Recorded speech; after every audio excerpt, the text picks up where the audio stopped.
بسم اللہ الرحمن الرحیم نحمدہ و نصلی علی رسولہ الکریم۔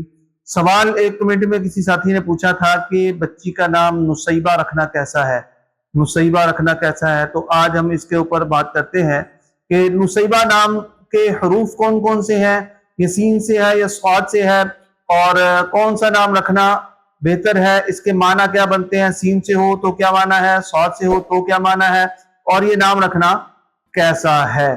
تو شروع کرتے ہیں کہ جی اگر تو ہو نون سین یہ بے ہے، ایک یہ لفظ ہے، اور ایک ہے نون صاد یہ بے ہے، تو یہ دونوں طرح پڑھا جاتا ہے، لکھا جاتا ہے۔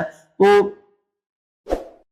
اگر صاد سے ہو تو اس کے معنی بنتے ہیں حصہ، قسمت اور طالع، تقدیر، اور اگر سین سے ہو، صاد سے ہو تو یہ معنی بنتے ہیں حصہ، قسمت، طالع اور تقدیر، اور اگر سین سے ہو تو اس کا مطلب مناسب، رشتہ دار، اور حسب و نسب میں مشہور شریف آدمی۔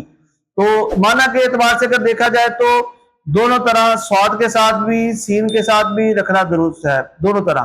لیکن اگر سین کے ساتھ رکھیں گے تو بھی دو صورتیں ہیں، ایک یہ کہ جی نصیبہ رکھا جائے، نون کے اوپر زبر، سین کے نیچے زیر، آگے یا ساکن، آگے بے کے اوپر زبر اور آگے ہا ساکن، نصیبہ۔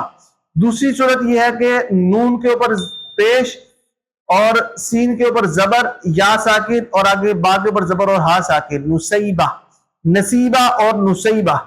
تو یہ رکھنا صاد کی نسبت بہتر ہے، چاہے آپ نصیبہ رکھ لیں چاہے آپ نصیبہ رکھ لیں، دونوں تلفظ کے ساتھ یہ صحابیات کے ناموں میں سے ہے۔ تو لہذا نصیبہ رکھ لیں یا نصیبہ رکھ لیں، تو دونوں صورتیں جائز ہیں۔